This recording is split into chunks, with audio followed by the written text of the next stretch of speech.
Squatters right here with a very special guest. This gentleman right here is none other than the old drummer of the Dead Factories. That's me. A band that we used to be in. Hello. Mr. Mark the Buzz Marquis, the Grand Marquis of Hell. Thank you. Buzz the Jerk. It's been a long time to see this guy. I haven't seen him for years. So it's good to see him. We're going to be here and do this little reminiscence. We're going to talk about the Dead Factories, man. We need to talk about Dead Factories. Oh, where do we start? Right. So we start from the beginning. Yeah, so I was having a bit of a party in the back garden of the Beagle. Oh, yeah. And he was looking for a drummer. Yeah, we were like, I'm going to pick on you. Well, I thought, I thought to myself, well, you was looking for a drummer, I thought to myself, well, I've had years of school still bands and stuff like that, being with instruments, we're both the same kind of character in regards to instruments and stuff like that. And I thought, I'll give it a go. And you give me I got myself I'm okay, carry on. Got myself some drumsticks, and you set the bloody drum set in front of me, and that was it. The world. In his room. Yes, it was. His fucking room. Yeah, so I used to spend many hours practicing a particular beats you used to show me. Like, kick snare. Yeah, you started making stuff of your own, and then we started writing songs together. I kind of found my feet with the whole kind of drumming thing. It came together. Practicing in the house, you like, all you guys that want to aspire to be drummers or musicians out there, to watch this video. First time that he tried to go on the drum kit, I looked at what he was doing, I thought, this cunt needs shooting. He wants shooting. When you get given a new toy, you just you surpassed my expectations. So with anything, when you grab on something, and it just clicked one day, didn't it? Yeah, you get put passion into it, and it comes together. You know what I mean? So I'm one of those characters that to doubt myself, even though people around me will say, "Yeah, you're doing great," blah blah. You always have to put yourself on a little another level, like a pedestal, to say, "Well, no." In yourself, I don't think I'm good enough, and that inspires you to even better. So, and then from that instance, we kind of like, we kind of got people together and we started jamming away, didn't we? The problem was that only me and you were the consistent people. Yeah, that was it. Well, who was it like to say we had in the beginning? There was myself, you. There was your mate used to work in Mark.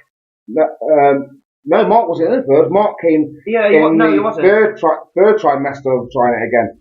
He was originally auditioning to play guitar for us. Guitar, but we got John in guitar. Yeah. And who was it on bass? Well, your mate. No, what was the very beginning lineup? There was me, there was you, and we had a bass player, didn't we? Yeah, the one who got married. What's his name? Not Mark. Carl. Cole. You're thinking of Carl? Carl Bags.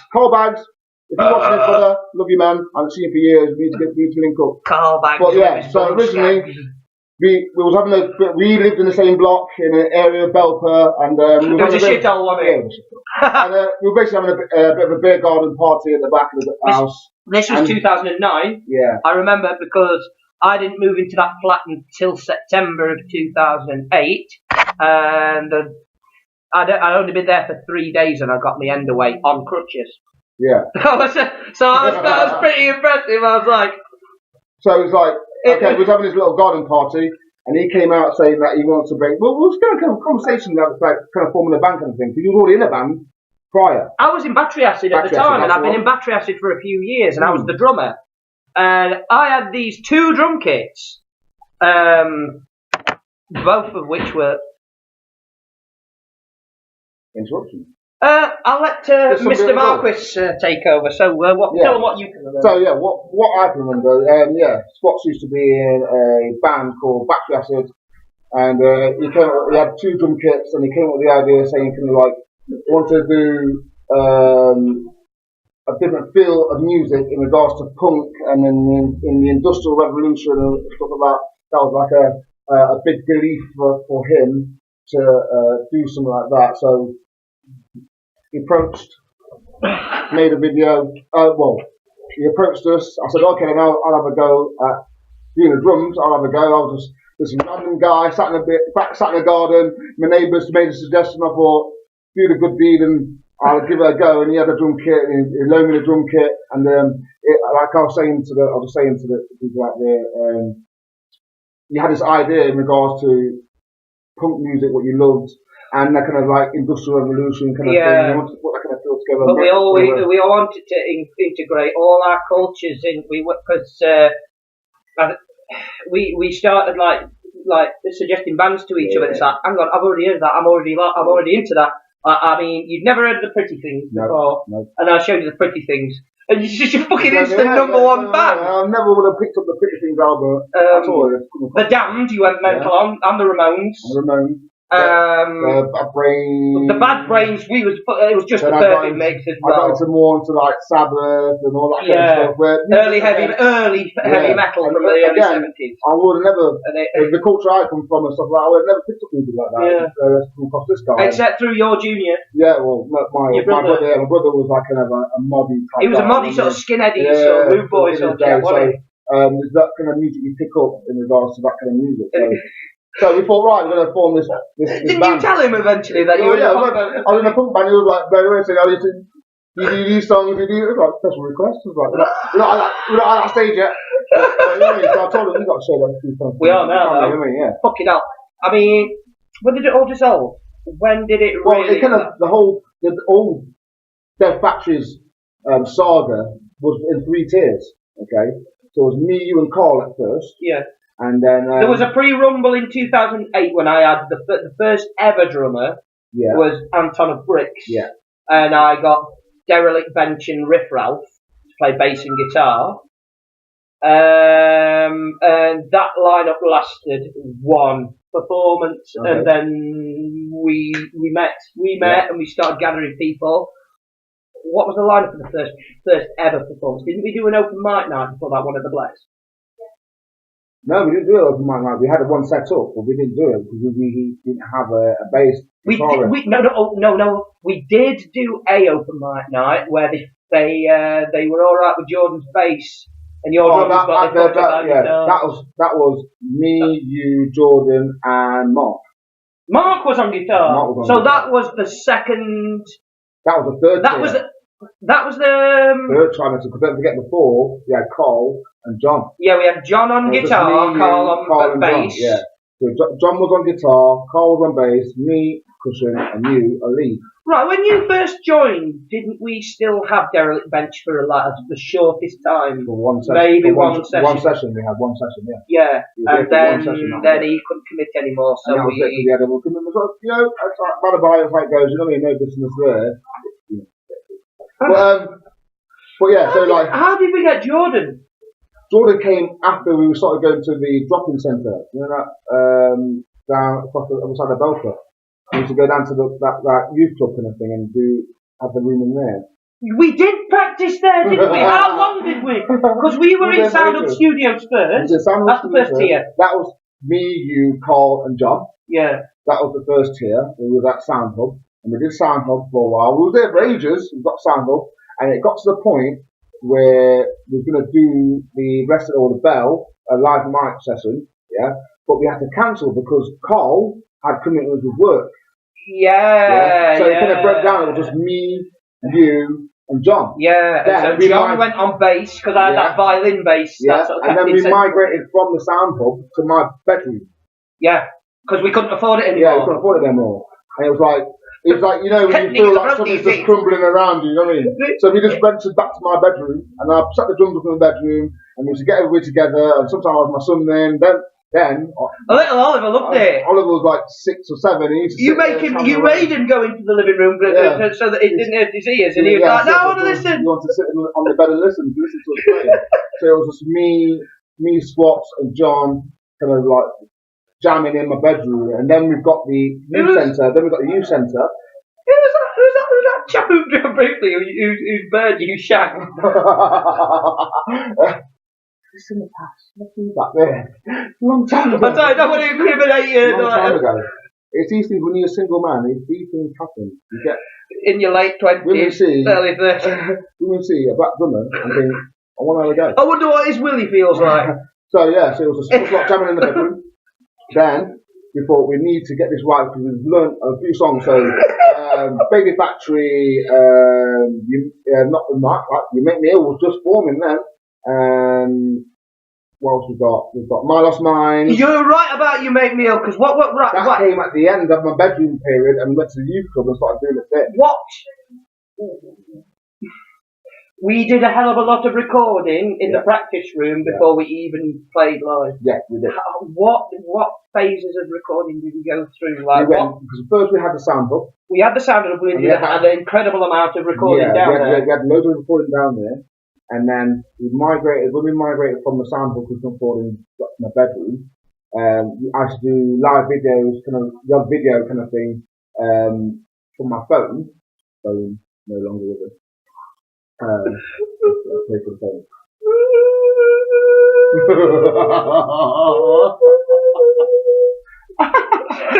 And then we kind of thought, right, okay, we've got some new songs now. We had My Lost Mind, My Lost Mind, Baby Factory.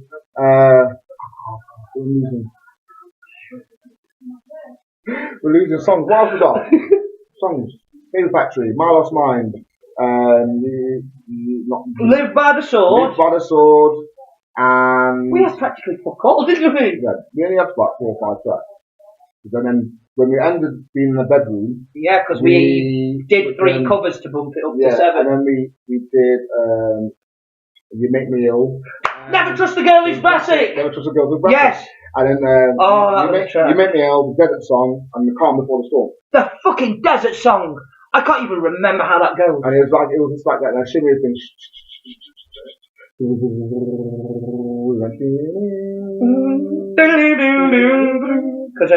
Because I've been listening to Susie and the Banshees, and the song on the second album called Premature Burial started where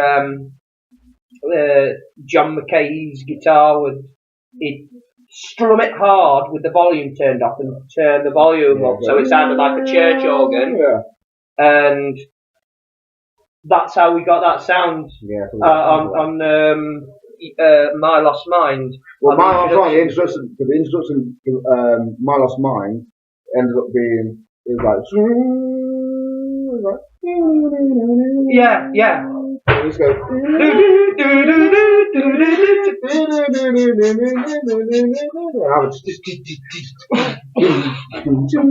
Boom, boom. Oh God, slobber and fur is flying everywhere. We don't give up.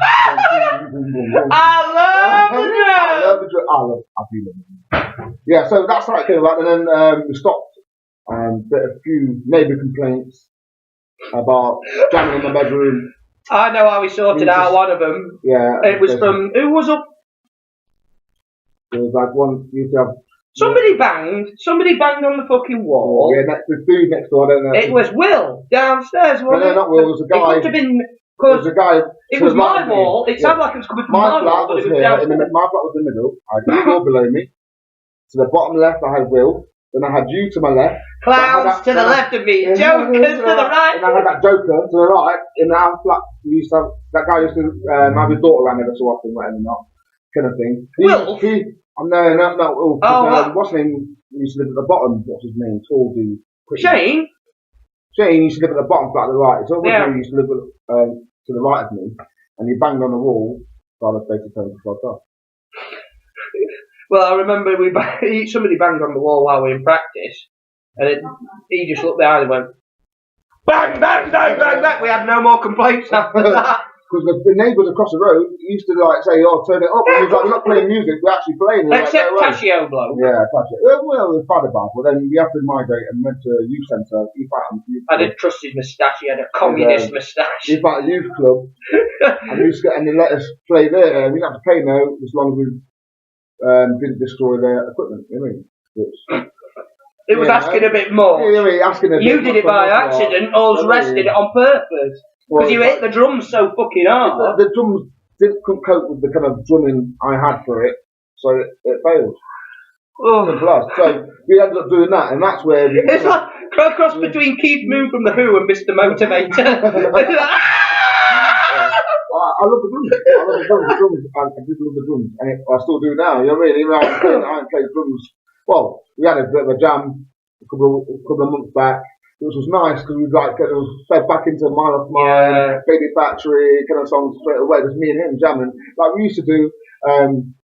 You can like see on my Instagram, Marquis78 baby. Go on there. And my hair's really short. And I'm really fat. And we're jamming away. It's only like a, I don't know, 7-8 second clip of me and him jamming away. And that's how it used to be for a while. It was just me and him. We just kind of like kept that Baby Factory, the Dead Factory's kind of spirit alive within ourselves. It never went away. It never went away. It's so now. It's like, you know, the guy can give me a call now. I'm not seen him for years, and I bumped into him. I was going to work on a lunch break, bumped into him. It was about 3 months ago, wasn't it? And it was like, let's meet up, let's have a little jam, and it was straight away. 4 or 5 songs were reeled off. He had a song he's already been written. He's been written for a while, and took it abroad, overseas, Mexico, and places like that. Well, not Mexico yet. The American Southwest. So it's like he kind of showed me like the drum beat he wants for that, and if I could put in a little twist in it, I didn't even make a twist in it. The drum beat was fucking amazing anyway. So we just ran with it. I caught it up. And we kind of like had to play with that, recorded it on my phone and stuff like that. You see, we're both fast learners. Yeah. So we can take a listen to a song. Going back, what, 4 or 5 years, we kind of like, again, I keep mentioning youth club. We went to a youth club. We let us jam there and have a little laugh. We auditioned a young guy called Jordan. We met 8 years ago. Yeah. We met 8 years ago and formed the band 8 years ago. So Jordan came along at the interview. Sound kid. Much love for you, Jordan, if you ever watched this book. Yeah, I hope to catch up with you. You know, he's a marine biologist now. He's training to be a marine biologist, and I am so proud of him. Good man. He's love for you, man. He's got his driver's license and everything. Like, Jordan came about, and then we jammed at the youth club for a while, and then we had an opportunity to do an open mic session. It was coming close to Christmas time. Winter time, it was pissing down the snow all the time. We were running around with like equipment, trying to get things down to into Derby. Was that the? We've been formed for a year. Yeah, we've been formed for about a year and a half. Between me and him, we've been around for a year. We've done one open mic night. Yeah. So it came close. We had a jam. Jordan fell into the mix pretty quickly, and then we had problems with John. I think it was a fallout somewhere. We got Mark in to replace John. Yeah, because John had his own commitments again. When people have their own commitments, I'm much love for you, John. I haven't seen you for years either. Did battery acid collapse first, or the dead batteries? Battery acid went first. It did it? I thought that battery acid went on for a little bit long. I thought the dead batteries had a shorter time than that. Dead battery had a shorter. Definitely had a shorter time because we didn't form properly until 2009. Yeah. And battery acid had been going since 2005, believe it or not. That's when I bought my first. I bought my first drum kit the year before. We found a place to rehearse. You remember the Fleet Arts Centre in Belfast? Me and you did that a couple of times as well. And that was you'll see that video on Instagram of me. That's that Fleet. We used to jam there for a bit. It was me and him just going like. No, that one that you've got on your Instagram is down the sound up. Is that sound? Yeah, we put the sound up for like years later, and like we're like, wow. My bad. But that was 2013, wasn't it? Yeah. Jesus Christ, 4 years ago. So it was like we're jamming in, and we got the open mic session in Derby, and then we had to swap John. Unfortunately left us. And John, amazing guitarist. You know, this guy used to listen to thrash metal and stuff like that. Again, music, John, I never listened to. An incredible guitarist. This guy, this guy, he never stops working. This guy used to like play little riffs on the guitar, and I'm always constantly watching these guys in front of me. I'm sat in the drums. I never used to walk away from it. I never used to have a break. I was always bashing away at the drum, just trying to learn something or learn the beat he showed me, just to master it in myself. And John used to play little riffs on his guitar, and it'd be like, I'll find a drum beat to match it, and then do that again. Yeah, and I'll go, do that again, and I go, do that again, and I go, yeah, that sound, and I'll say, oh, why you did like, and like, because you're one of those guys, you can make like him, you can make a guitar sing, and it's like, you can do this, and you just bash it out. And next minute he'll grab a guitar and he'll jump in, and next minute we're in full blow, just playing a random song, just repeating the beats, kind of like this like kind of verse for like. I've got some lyrics to go to this. I've got some lyrics to go to this. I've got some lyrics to go to this. We can match this, and then you've got Minus Mine, you've got fucking Baby Factory, you've got Live by the Sword, and then it was just that kind of a spontaneous thing. And sometimes I used to go like a do a regular. Do you remember the kind of red stripe song? I got Mick on the red stripe. I got Mick on the red stripe. I'm opening Mick on the red stripe. I'm opening Mick on the red stripe. I got me can of red stripe. And that's how it was. I'm drinking me can. I'm drinking my can of the red stripe. I'm loving me can of the red stripe. Oh, this can of the red. And that's how it was. We used to just come up with random stuff. So John used to come out with a little riff and we used to play on that and stuff. And I knew great songs and he had got verses for it, blah, blah. We had an open mic session. Disaster. Did the heater in the sound hub explode the same day as that dead pigeon dropped? Not being dropped on. Yeah, the other day where we had a jam in the sound hub and everything went bad. So we thought, fuck it, we're going to go home. So we started walked back home. We lived on the top end of the Delta, and then we walked through a graveyard. And as we walked through the graveyard, this bird decided to drop down dead right in front of us, out of the tree, out of the sky. This bird fell down out of the sky, right in front of us, dead. And its right wing was shredded down to the bone, all covered in blood. So it's a sign there, something's horribly wrong, you know what I mean? Something's horribly wrong. Then we did the open mic session, absolutely nothing. Well, no. Gig at the Blessington Garage went really well. Yeah, Blessington Garage went well. But after the bass started, it was just one of the nights where we did Derby, and it was like, it's against us. I think it was more prejudice against this guy here because he's a very spontaneous, wild character. And they were all a bunch of fucking grabby cunts. So they don't, some people are a bit like prejudice on people are more outspoken and confident in themselves, despite his I won't say a disability in a sense. This guy carried around with bipolar, you know what I mean? So it's like, but still lives in this world like anybody else, like me, and I'm this crazy fool right on camera right now with you. So some people are a bit naive to the character, the big bold character you see beside him now. They're scared, I don't know, it could be a fear, a jealousy, I don't know, because this guy can pick up an instrument and play it. It's like, not a problem. So it was a disaster. And then we wrapped it up. We had we had a fun and laugh and joke. We got it recorded. I'm sure you put it recorded and you probably hear it. You know the year that we formed properly. Battery Acid played at the Bar 1. Yeah. And back then it was the same people who ran the Old Bell. Yeah. They did us no favour. The cunt behind the fucking desk switched the mixing desk on. It was just ridiculous. You know what I mean? It's like, on a day, no bitterness or love, because we still carried on. You know what I mean? It didn't faze us, you know what I mean? But then we've not heard of you lot since, but people have definitely heard of us. Yeah, so it's like it was cool. We just carried on, and then we had some more down to the youth centre. We just carried on for a bit, and then myself commitments changed. You know what I mean? Job roles, and up meeting the deal. You've got a growing life. Boys growing up from a past relationship, whatever. The good thing is though that he's reaching an age where he's going to start becoming more independent. Yeah. So. My boy's like 12 now, so I was living at the weekend. It was good. I think he's taller than me now, isn't he? Maybe as tall as you now, dude. And I was putting him on the phone to you at the weekend. He was like, I was chatting with him. Squat, fucking hell. But yeah, so after that kind of thing, it was a few jam sessions in my house.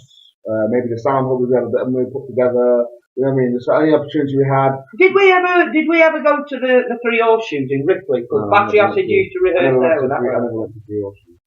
I kind of myself fizzled out. You went to Fleet Arts, Sound Hub, your bedroom, and the youth centre. The youth centre as well. That's what we used to play at Belfast Youth Club. Down at the drop-in. Yeah, so we had 4 rehearsal spaces in total. So we used to travel around a lot. So, and then obviously. When did you leave? Was it 2011? It was about.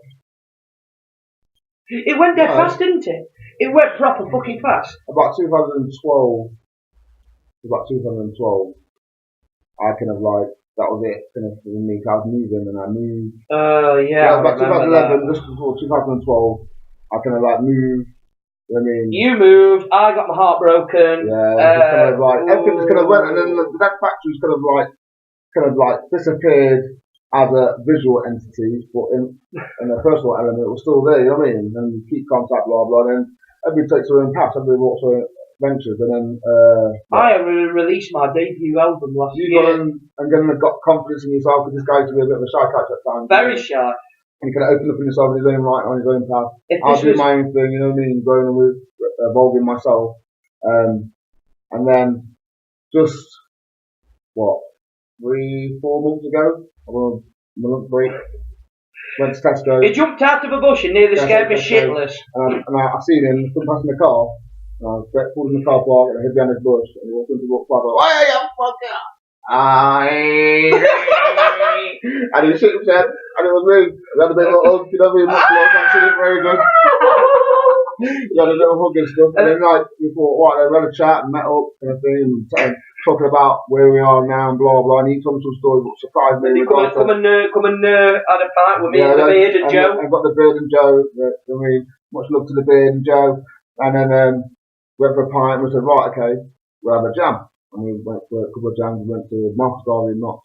In fact, it reminds me, me and you need to continue that now that you're you had a little bit of a hiccup, but it's getting stable. As you do. Yeah. Yep. Shit happens. You know what I mean? So now we're at this point where I've just left work. Need someone to come round for a cup of tea. I'm not on my tea yet. Still not had it. I'm not having tea. I've been sitting here talking to you. You're watching this. And a bit of a schmirk. A schmirk and a pancake. A schmirk and a pancake. And then just be chilling a bit, probably arranging the next time we're going to probably get a chance to have a jam. So, and we have plenty of musicians to jam with as well. Keeping the Dead Factory spirit alive within ourselves. In fact, we could... Anna, I've got a drummer called Anna and a bass player called Andrew for this Halloween gig. Okay. But Anna plays keyboards as well.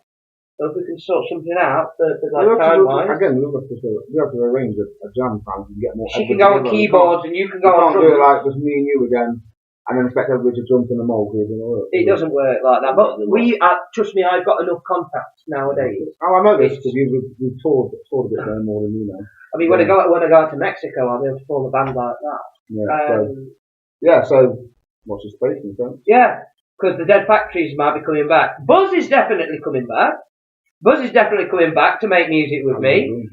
But we might need to be quite selective about who recruits the Dead Factory. The Dead Factory is still alive. So, I'm still in contact with Mark. Regular. We can do something. We'll sort something out. And I think Jordan... me and Jordan are still really good mates. I've just not spoken to him for a long while. So like you've got this girl and this guy. So again, we can get people together and have a chat, having a conversation with them and see if we're all on the same page, isn't it? Yeah. It's just because, and also it can't really be that hard because we're only training up for one gig. We can do loads of gigs, as many gigs as we want between now and October. But I want you for the 27th. Okay. If that's okay. Learn my songs, learn them off by heart, and then if you've learned them off by heart, turn up on the 27th for my album launch party, and dress up in ghoulish attire. October the 27th is when my new album is hopefully going to be released. Now I know it's a little bit of a faux pas. People suggest that you shouldn't announce the date before you put them out. I like to live dangerously. Right. About as organised as a piss up in a brewery. And we're very good at one of them, aren't we? Right. Yeah, I like to have a drink. You don't like to have a drink? No. Did you have your cup of tea? No. Shit. I told them all. I've come here. Hang on. I'm going to get his cup of tea. You entertain them, do something. I've got it. So I've been left here again to entertain you, to talk to you about. Yeah. Oh. I bet you've not been brewed it, have you? You know the jar? Yeah. Because we were saving the jar wasn't that money. Again, anybody watching this? Oh, and you want to form a band or play an instrument, you do anything like that in that sense to inspire yourself. Keep doing it. Never give up. Never let anybody tell you no different. Don't let no one say, you can't do that. I mean, they maybe have the best interest in heart, but you have to do it for yourself. And you know you see a future in it. Do it. So you're great. So I get my full truth. My tea there.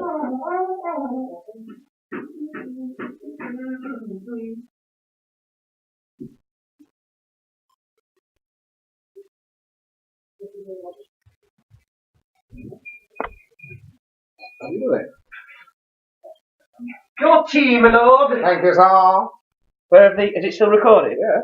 It's still recording. Right. Okay. Well, you've met one of my oldest friends, my brother, my partner in crime. Come down and say goodbye, Buzz. Say goodbye to the adoring fans. Right. Hi. This is my video for now. Just chatting shit about our old band. So, thanks for watching, and I'll see you again. Bye.